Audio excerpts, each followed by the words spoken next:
una actitud de reverencia. Levante una oración a Dios. Señor, gracias.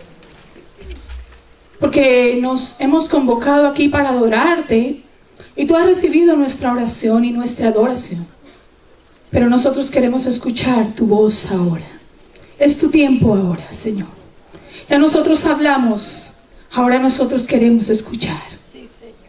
Queremos pedirte que en esta mañana nos instruyas, nos guíes, nos enseñes, nos dirijas, nos traigas la verdad a la luz y nos ayudes a caminar como tú esperas que lo hagamos. Amén. Bendice a tu pueblo, Señor.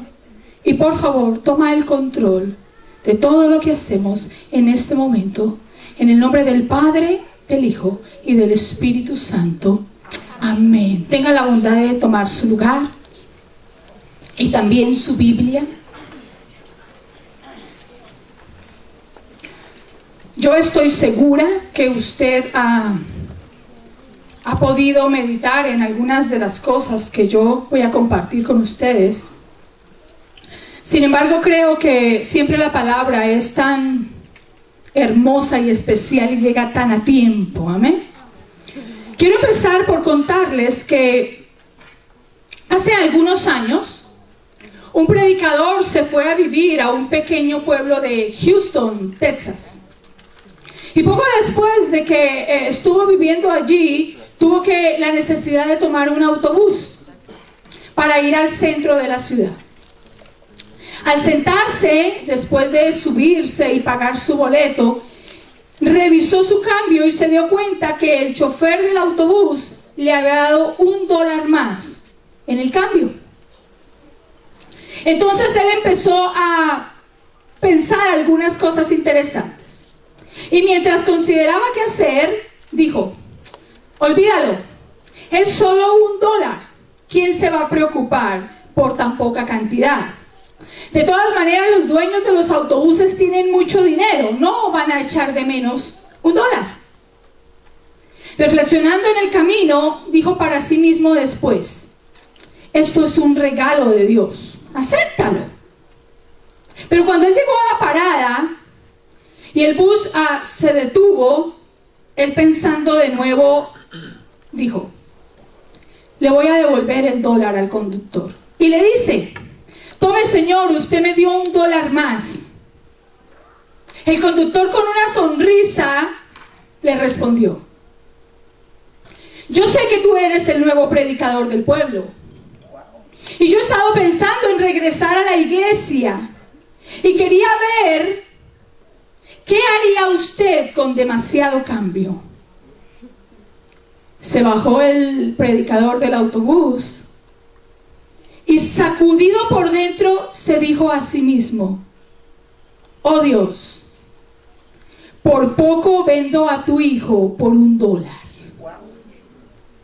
Diariamente nuestra vida está acechada, está puesta a prueba, directa o indirectamente, por tentaciones, por pequeñas pruebas que hacen que nosotros revisemos nuestros principios como cristianos. Cada día nos vamos a enfrentar a una circunstancia que nos hace revisarnos a nosotros mismos quiénes somos y en qué creemos, o en quién creemos. Y me llama la atención que, aunque el predicador pensaba hacer lo correcto, había alguien que estaba esperando que él hiciera lo correcto. Y eso es lo que la Biblia nos va a mostrar hoy. Y si usted quiere ir, por favor, conmigo a 2 de Samuel, capítulo 11.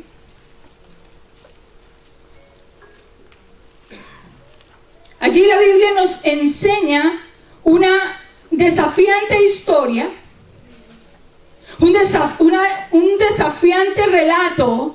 Y digo desafiante porque espero que esa sea a la reacción en su corazón.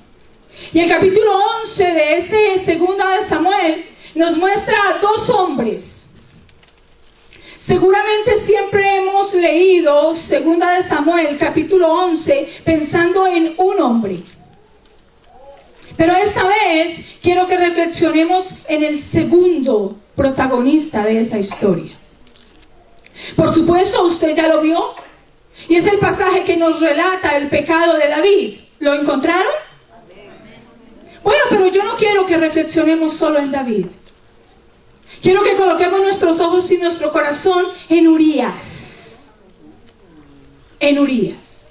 Pero antes de que hagamos eso, yo quiero decirle que todos los días nosotros estamos sometidos a tentación. ¿Cuántos dicen amén? Amén. ¿Usted se siente asediado por la tentación cada día? Bueno, yo quiero decirle qué es tentación realmente. La tentación es el deseo de realizar una acción inmediatamente agradable, escuche, pero probablemente dañina a largo plazo. También la tentación se designa a un acto de coaccionar, escuche bien, o inducir a una persona a la realización de un acto, para manipularlo o para influenciarlo. Pero en nuestros términos, la tentación simplemente es la inclinación al pecado. Es la invitación que Satanás le hace para someterlo. ¿Escuchó bien? Es la invitación que Satanás le hace para someterlo. Y cuando voy a 2 de Samuel, me encuentro con un David y con un hombre llamado Urías. ¿Alguien había escuchado sobre Urías? Un hombre importante. Tan importante que luego lo vamos a ver escrito en la genealogía de Jesús. Yo le voy a decir cuándo vamos a ver eso. David, vamos a hablar de David. Y yo quiero que usted recopile toda la información que le han enseñado sobre David y reflexione conmigo. David, el versículo 1 del capítulo 11 dice, si quiere leerlo conmigo. En la primavera, que era la época en que los reyes salían de campaña, David mandó a Joab con la guardia real y todo el ejército de Israel para que aniquilara a los amonitas y sitiara la ciudad de Raba. Pero David se quedó en Jerusalén. David, llegó la primavera, se acabó el invierno. Y en la primavera se usaba que los reyes salieran con sus campañas a la guerra.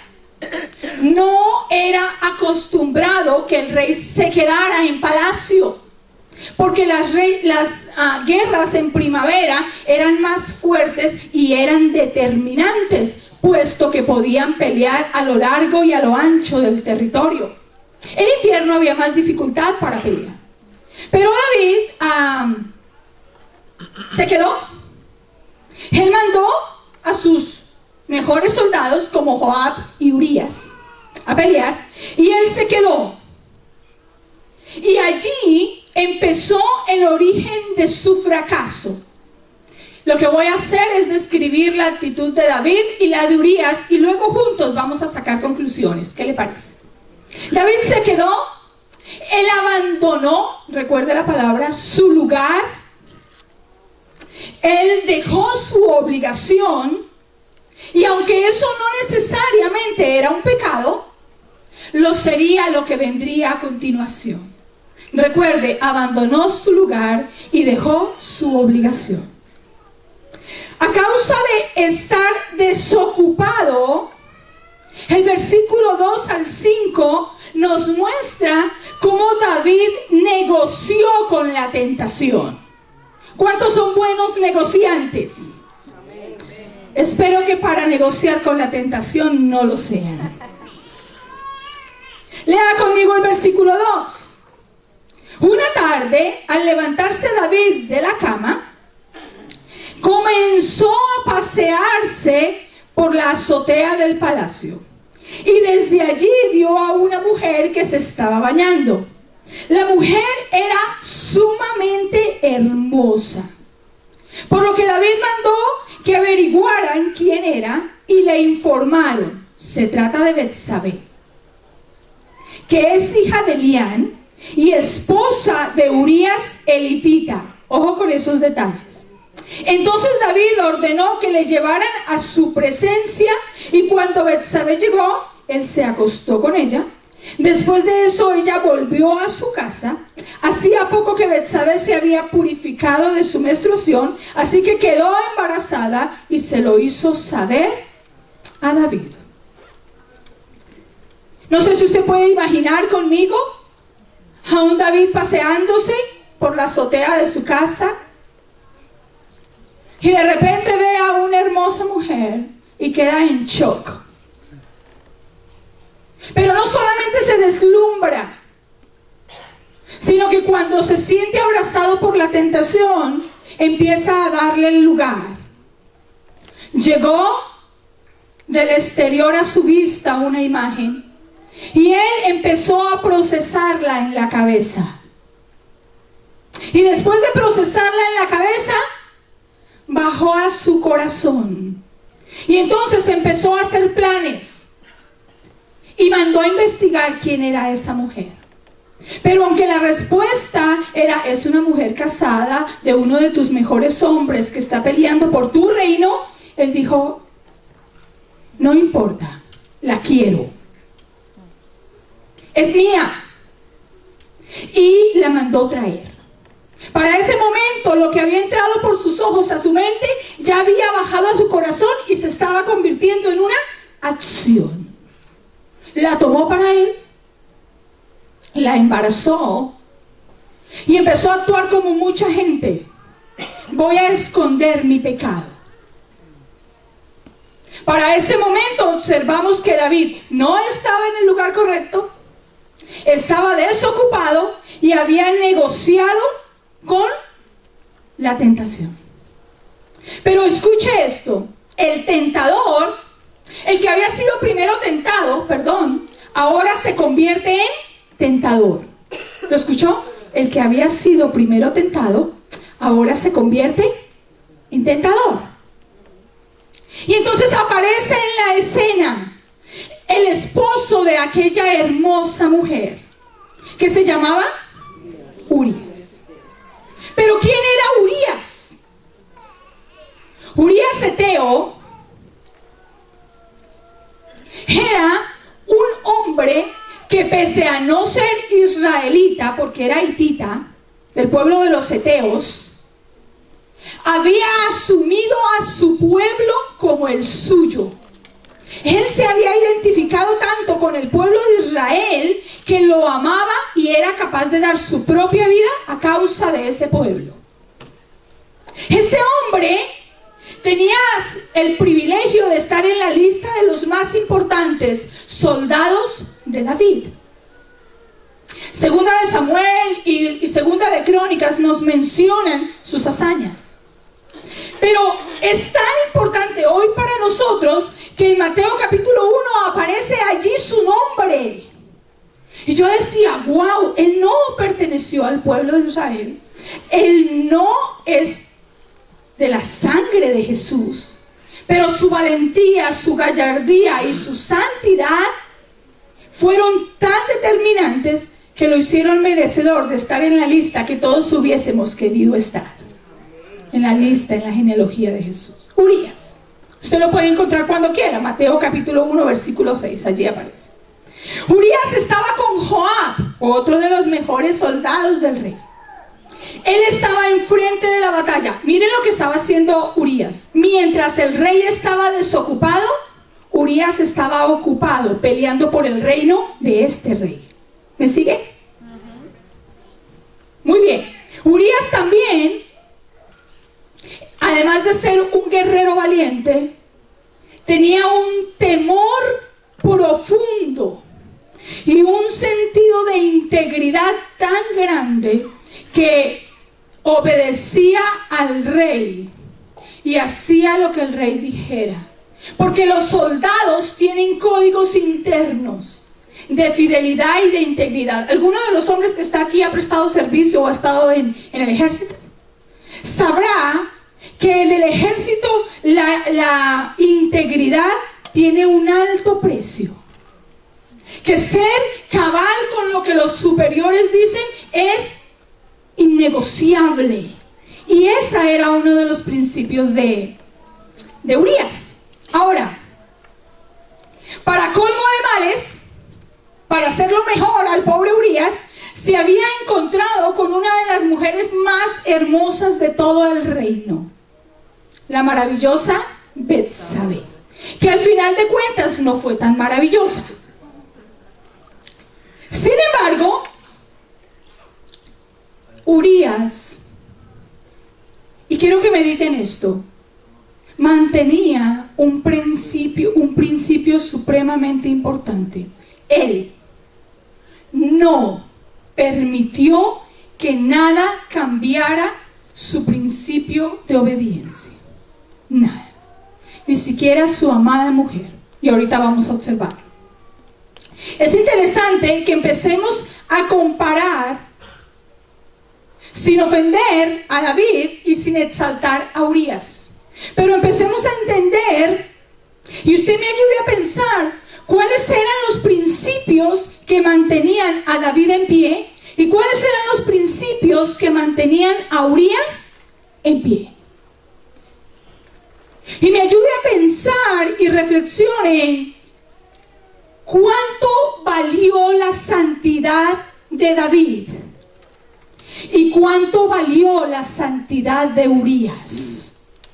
Y cuando encuentre la respuesta, se pregunte, como este mensaje está titulado, ¿cuánto vale tu santidad?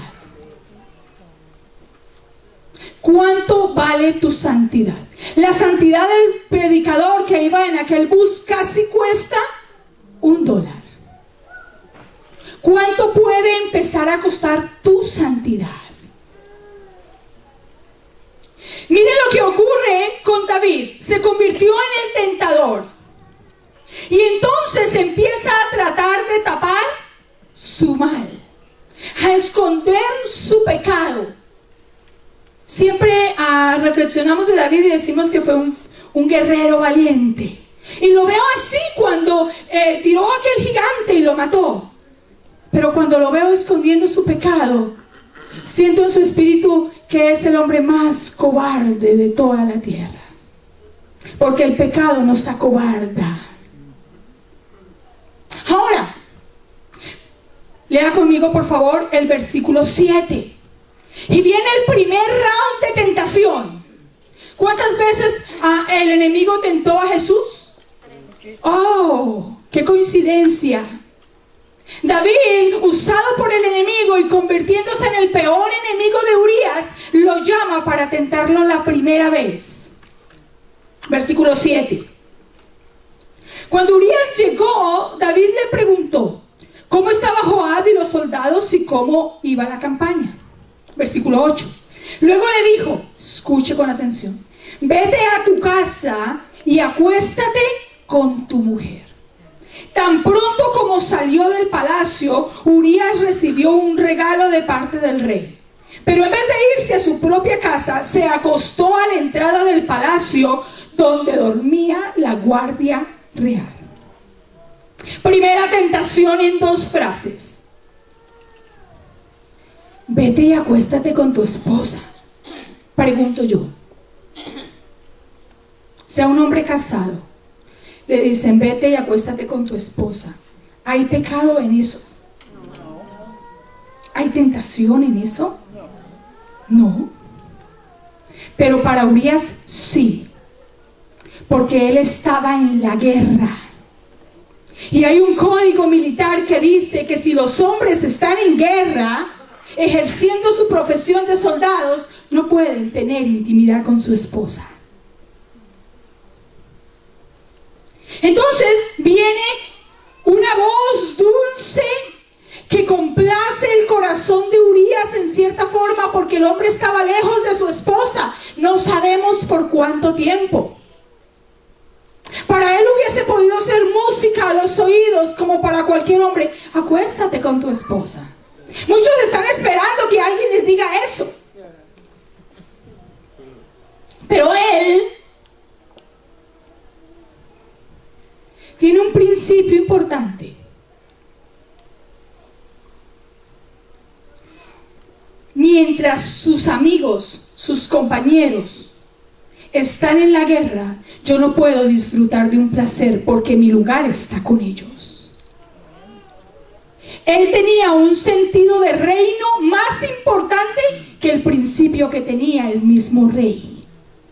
No puedo yo aquí estar disfrutando placer mientras allá están peleando por este pueblo que es nuestro pueblo, es el pueblo de Dios. Yo no puedo hacerlo.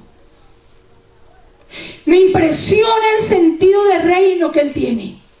Él dice, no puedo anteponer mis propios intereses, aunque sea una orden del rey, sobre los intereses de todo un pueblo. No lo voy a hacer. Entonces él resiste la primera tentación. ¿Y qué hace? Sale de la presencia del rey y va y se queda afuera de su casa, dormido, afuera.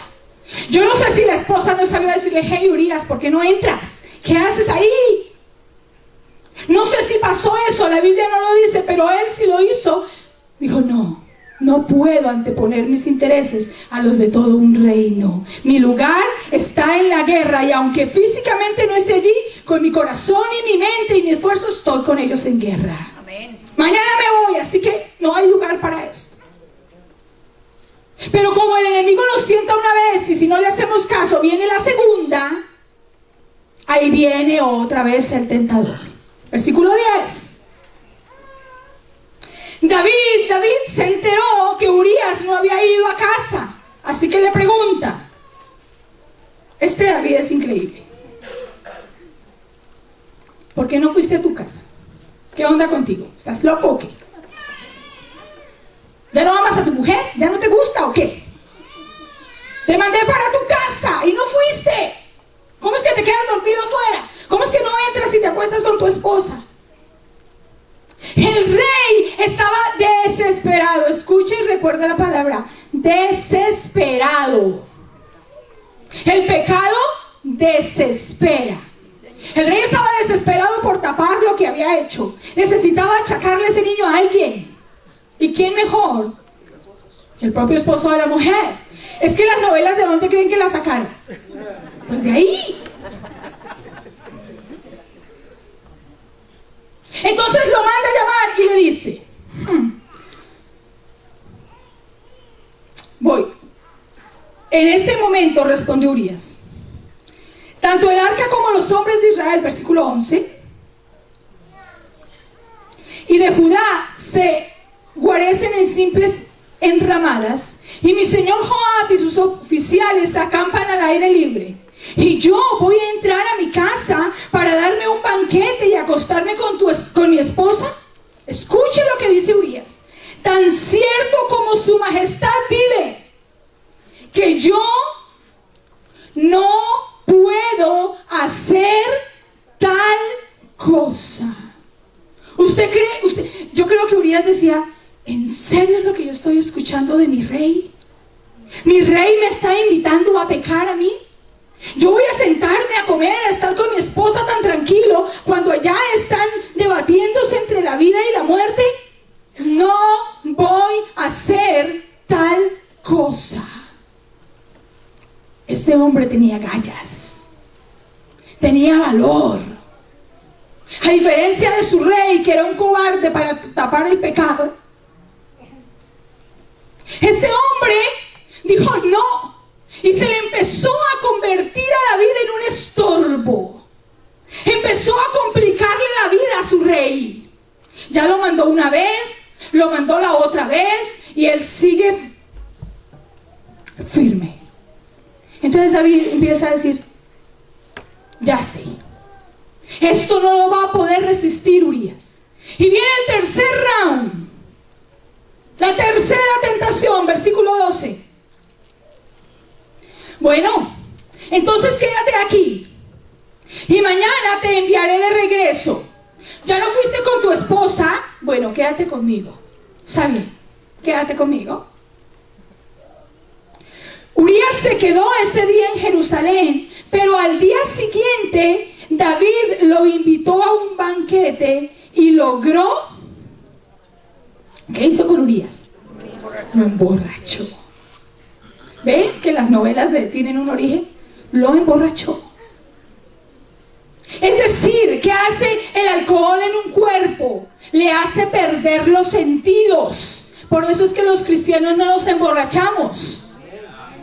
Porque perdemos los sentidos. Perdemos el norte.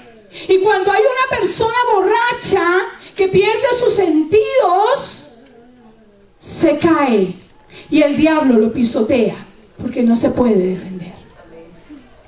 Amén. Pero es que este Urías me sorprende. Lea conmigo. A la mañana siguiente David lo invitó a un banquete y logró emborracharlo. A pesar de eso, Urías no fue a su casa, sino que volvió a pasar la noche donde dormía la guardia real. No sé cuál era el nivel de alcohol en la sangre de Urías, pero creo que tuvo que tener un triste sentido para decir: para mi casa no voy, aquí me quedo. Y se sentó con los demás soldados en la puerta de Palacio. ¿No le parece a usted ese hombre admirable? Amén. Ni borracho se dio a la tentación. Ni borracho. Amén. Nosotros a veces no necesitamos 2 copas para ceder a la tentación. Miren dónde va Urías. Primer round, segundo round, tercer round, y él sigue en pie. Lo golpearon una vez, lo golpearon la otra vez, lo golpearon la tercera y él se tambaleó, pero no se cayó. Amén. Ahí sigue fiel, ahí sigue firme el hombre. El problema de David era grave, serio. Había atentado contra uno de sus hombres más íntegros. ¿Qué iba a hacer David entonces? El plan A no funcionó, el B tampoco, el C tampoco. Vamos al plan D. Y ustedes pueden observar cómo el corazón de David cada vez va en más decadencia. Un pecado lleva a otro, y a otro, y a otro. Entonces David dice: no, pues no se dejó emborrachar, no quiso hacerme caso. ¿Saben que David no podía forzarlo? Porque David sabía que él estaba cumpliendo lo correcto. Entonces David dice: matémoslo. Y entrega, y dice su versículo 13 y 14, que entrega en la mano de Urías su sentencia de muerte. Y él tuvo que ir en su caballo seguramente a llevárselo a Joab, porque ahí decía que lo colocaron en la primera línea enfrente de la batalla, donde tuviera más riesgo, a fin de que lo mataran rápido. Y eso estaba escrito en el papel que él llevaba en la mano. Yo pregunto, ¿cuántos de ustedes hubieran abierto ese papel? Y de haber sido así, ¿hubieran cumplido el cometido? ¿O se hubieran volado por el camino? Por ahí me vuelo. Yo me vuelo. Era la sentencia de muerte. Pero yo me imagino pensando como Urías pensaba, que para él era un honor recibir aquel legado que su rey le había mandado a su primer oficial Joab, y entregárselo. Para él era un honor llevarle la noticia en medio de la guerra. Él se sentía bendecido de ocupar un lugar importante en aquella batalla, aunque no supiera que eso decía que le iban a matar. ¿Y sí? ¿Lo mataron? Tan pronto como Joab recibe la encomienda, lo coloca en el frente. Y es una de las primeras víctimas de aquellas espadas y muere. Pregunto yo a ustedes, La muerte de Urías hizo sentir más tranquilo a David. No. Seguramente peor. Pero quiero decirle algo con honestidad. Yo no estoy segura, escuche esto, que para ese punto David sintiera algo de culpa. Porque quiero decirle algo. Cuando su estado de pecado cada vez es más decadente, a ese punto la opinión del Espíritu Santo ya no importa. Y la Biblia habla de algo que se llama corazón endurecido, que no siente ni presiente lo que la voz de Dios está diciendo. Entonces, para ese punto yo no estoy segura que David hubiera lamentado mucho la muerte de Urías, aunque lo hubiese expresado con algunas palabras después. Lo mandó matar. Pero después de que nosotros escuchamos qué ocurrió con Urías y qué ocurrió con David, yo quiero que usted empiece a pensar conmigo y me ayude a entender qué es lo que Dios está tratando de decirnos hoy. Y vamos a aprender algunas lecciones importantes. La primera es: la tentación siempre estará a la puerta. Tú decides si negocias o te apartas. ¿Están de acuerdo conmigo? Esa es la primera conclusión que yo puedo sacar. La segunda: la tentación no respeta jerarquías. Puedes ser tú el príncipe de Asturias, o el pastor más reconocido, o el hermano que ha venido hoy por primera vez, y todos los días vas a sentirte tentado. Tu jerarquía no te hace invisible al tentador. Número 3. David tenía un lugar en el reino. ¿Quién era? El rey. Señor. Y David dejó su lugar. Perdió el lugar que Dios un día a través del profeta Samuel le había dado. Y ahí es importante entender que cuando tú te quitas del lugar en donde Dios te puso, empiezas a ser muy vulnerable a las trampas de Satanás.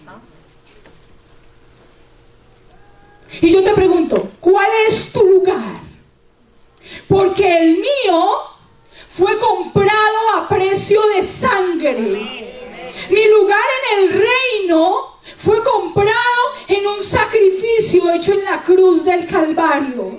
Por eso mi santidad no tiene precio. No sé cuál es el precio que tiene tu lugar en el reino, pero si Dios te colocó en un lugar, permanece allí y no lo dejes, porque el día que lo dejas, Satanás te atrapa.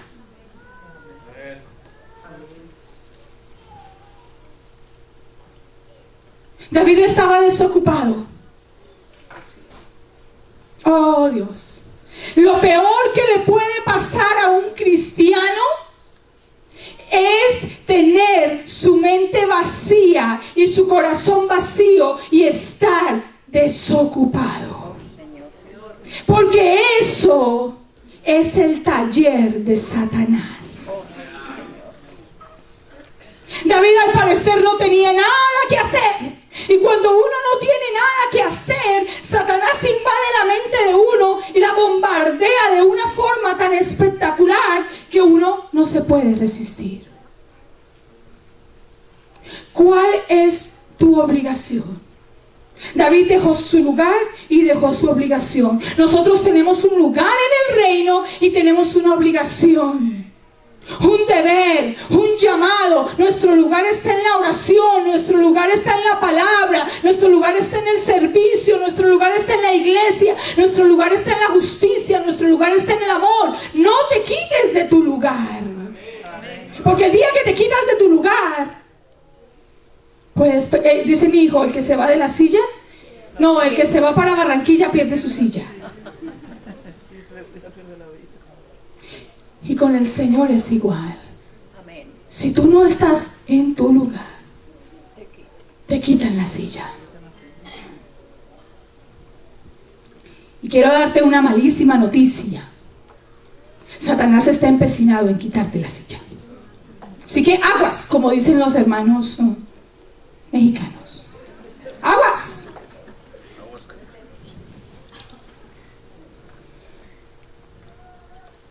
No podemos estar desocupados.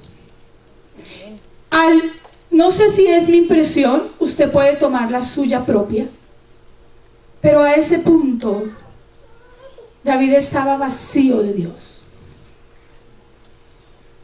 Y no solamente que no estuviera haciendo algo, sino que aquí adentro había un vacío de Dios. Y eso usted lo puede comprobar en el Salmo 51, cuando David regresa a Dios. Porque esa es la buena noticia.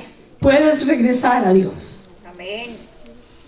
Pero, ¿estás lleno de Dios? Porque cuando tu mente y tu corazón están llenos de la presencia de Dios, no caben las mentiras, no caben los engaños, no cabe el rencor, no cabe la amargura, no cabe nada de eso, porque estás lleno de la presencia de Dios. Amén. Cuando estás vacío, cabe de todo. Gloria a Dios. Cuando tú estás vacío, a un container vacío le pones y le pones y le pones cuanta basura haya. Pero si está lleno, no puedes colocarlo. Amén. No puedes estar vacío. Cuando viene la tentación a ti, yo puedo concluir. Tienes que rechazarla, porque si no se va a convertir en una intención. Pasa de ser tentación a ser una intención. Y quedas enredado. La historia de la Biblia nos narra todos los hombres que por ser egoístas sacrificaron a otros y pasaron por encima de naciones. Y cuando usted lee Reyes y Crónicas y Samuel aún, se va a encontrar con hombres que con el poder pensaron solo en ellos mismos y mataron pueblos y destruyeron naciones. David no fue la excepción. El egoísmo de David aumentó con tanta velocidad que fue capaz de dañar a un hombre íntegro y destruirle su vida. Pasó por encima de otro que no era enemigo, que era su más fiel seguidor. Y tendríamos que usar el dicho que usan los alcohólicos anónimos: el bien común está por encima de mi propio bien. Y es tiempo de que pienses en ti. ¿Cuántas decisiones tomas pensando en ti sin pensar en cómo eso puede afectar a los que te aman y te siguen?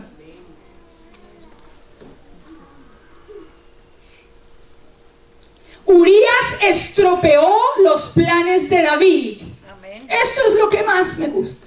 Amén. Pregunto yo para ti: ¿tienes la gallardía tú de estropear los planes de Satanás?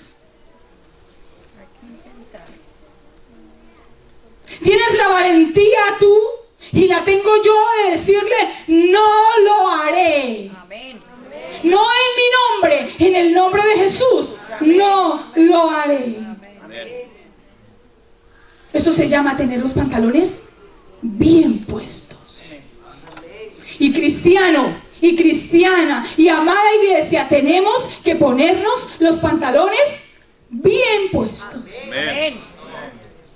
Para decirle no al pecado, para ser radicales en los principios que Dios nos ha pedido que sigamos. Urías lo hizo, y si él fue capaz aún de desafiar una autoridad tan importante como la del rey, ¿no seremos nosotros capaces con la gracia que el Espíritu Santo nos da cada día? Amén. Claro que lo podemos hacer. Ahora, Dime con quién andas y te diré quién eres. ¿Has escuchado ese dicho? Sí. Bueno, yo se lo voy a cambiar un poquito. Dime qué lees y te diré quién eres. Dígalo conmigo. Dime qué lees y te diré quién eres.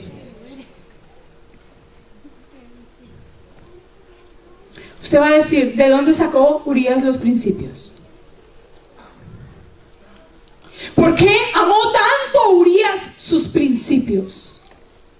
¿Por qué era capaz de entregar su vida? Por sus principios. Porque él aprendió bien.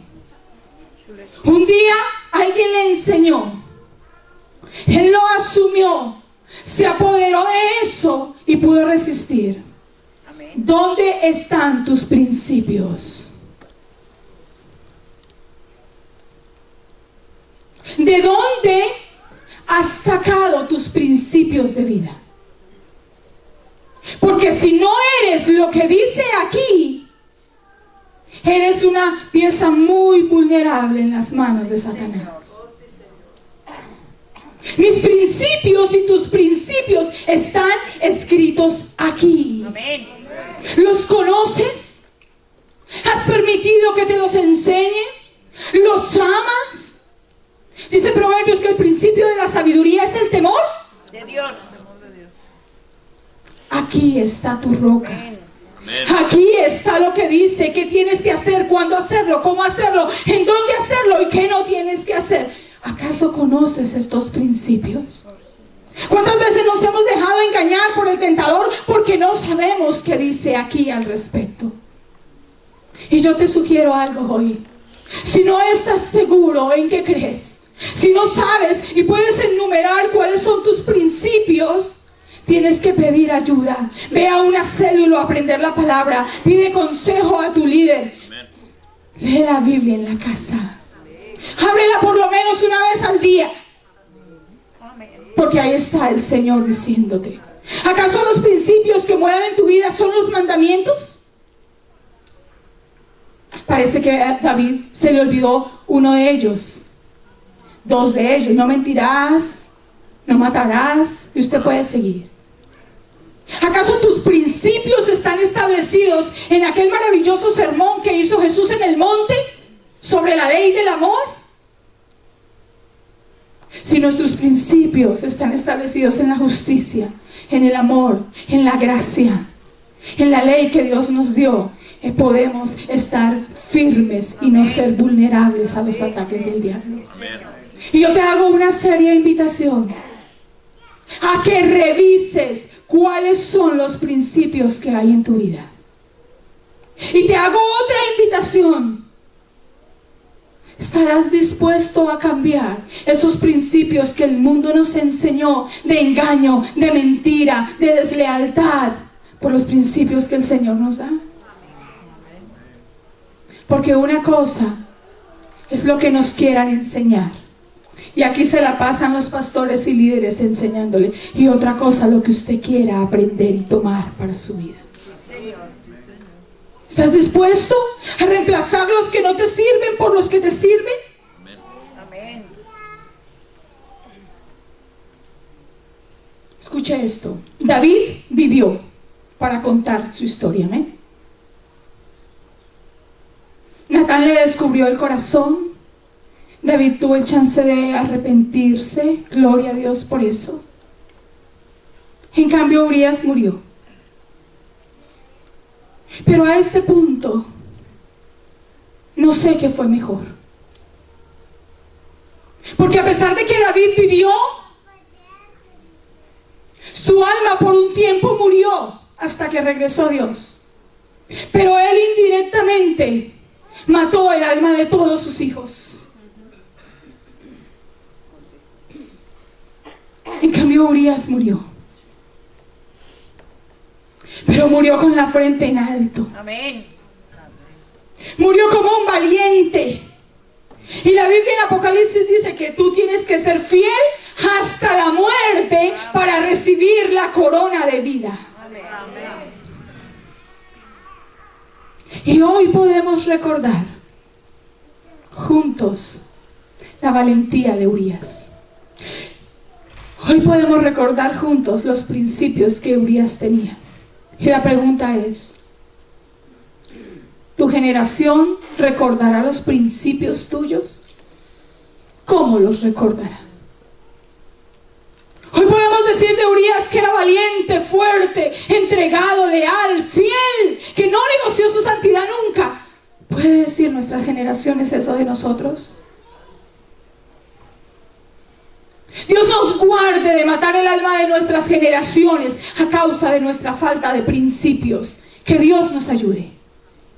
Porque David, por más de que se arrepintió, no pudo recobrar el alma de sus hijos. Y usted conoce la historia de ninguno de ellos. ¿Cuánto vale tu santidad? ¿Un chisme? ¿Una mujer? ¿Una película? $1, $1,000, ¿un mal amigo? ¿Cuánto vale tu santidad? ¿Un mal negocio? ¿Un reproche? ¿Cuánto vale tu santidad? ¿El odio? ¿La falta de perdón? ¿Con qué vas a negociar tu santidad hoy? ¿Hasta dónde va a llegar tu convicción de que Dios es santo? Y Él espera gente santa. Amén. Eso no quiere decir que ahora todos tengamos una aureola y caminemos 2 centímetros arriba del suelo. Eso quiere decir que nuestra intención tiene que ser santa. Amén. Amén. Que tenemos que caminar en pro de la santidad. Porque Hebreos lo dice tan claro. Sin santidad Nadie puede ver a nadie Dios. verá a Dios. ¿Cuánto vale tu santidad? David, pudiendo dominar como rey, se dejó dominar. Y Urías, siendo súbdito, acostumbrado a dejarse dominar, pudo vencer. Amén. La fidelidad de Urías tira a la basura el reinado de un poderoso rey. Sí, Señor. ¿Qué es más importante delante de Dios? ¿Tu fidelidad o tu nombre? Mi integridad, mi fidelidad. Dios no está buscando dónde está Pedro y María y Pepito y el otro. Dios dice en la Biblia que estás sentado en su trono, mirando hacia la tierra, buscando hombres justos, Amén. santos, Amén. íntegros. Sí, Señor. Solo a esos puede usar. Amén. Y después de que le he hecho todas estas preguntas, quiero que por favor usted empiece a tratar de responderlas. ¿Qué hay en tu corazón que compromete tu santidad? Cuando Jesús fue a la cruz, desde que nació hasta que fue a la cruz, se sintió menospreciado, manipulado y presionado a caer, a pecar. Y dice Hebreos maravillosamente en el capítulo 5 que en todo fue tentado, pero no se halló nunca pecado en él. Amén. Y hoy les voy a pedir 2 cosas. Una, que se coloque de pie. Porque los hombres firmes y valientes están de pie. Y no importa con lo que usted haya comprometido su corazón. Lo que importa es que hoy tome una actitud de ser valiente. Y como si estuviera en el ejército. Diga: Señor, aquí estoy. Cierra sus ojos y diga: Señor, aquí estoy. Tal vez no he sido valiente hasta ahora. Tal vez he comprometido mi santidad hasta ahora. He negociado como aquel predicador, o he tenido la intención de negociar la santidad. Pero yo me paro hoy enfrente de ti a decirte: ¿sabes qué, Señor? Perdóname, cuenta conmigo. Quiero ser de la lista de tus valientes.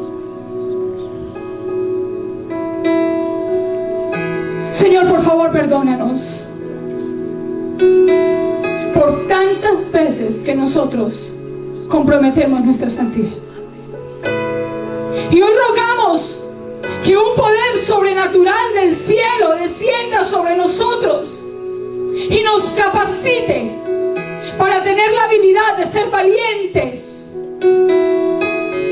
Y tu Espíritu Santo hoy nos invista de dominio propio para decir: no lo haré. Hoy, Espíritu Santo, por favor, en medio de nosotros, ayúdanos a entender a qué tenemos que decirle que no, cuándo le tenemos que decir que no, y hasta dónde debemos llegar. Espíritu Santo, si le puede decir conmigo: enséñame los límites. Espíritu Santo, enséñanos los límites. Enséñanos los límites de nuestros pensamientos. Enséñanos los límites de nuestro corazón. Enséñanos los límites de nuestras acciones y de los más profundos sentimientos. Enséñanos los límites. No queremos ser cobardes y tapar el pecado. Hoy delante de ti nos confesamos y te pedimos: Señor, ayúdanos. Queremos verte, queremos caminar en santidad, queremos comprometernos contigo.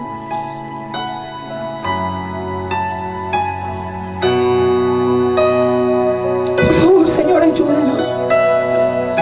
Queremos hacer hoy un compromiso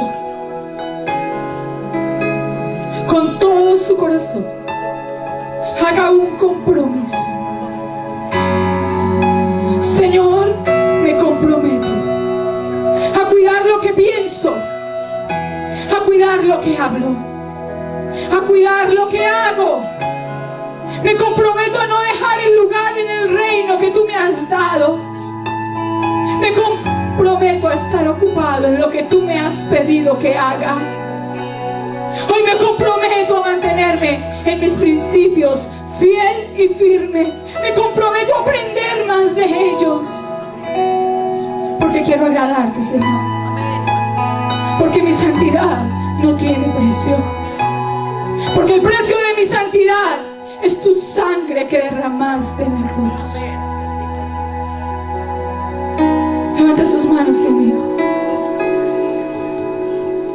Señor, el lugar que tú me diste en el reino fue comprado con sangre preciosa. El servicio al que tú me has llamado lo iniciaste tú en la cruz. Ayúdame, Señor, a permanecer firme a esos principios, y tú te sientas orgulloso de nosotros, y nuestro nombre se nombre en nuestras generaciones como hombres y mujeres de integridad, de santidad. Señor, muchas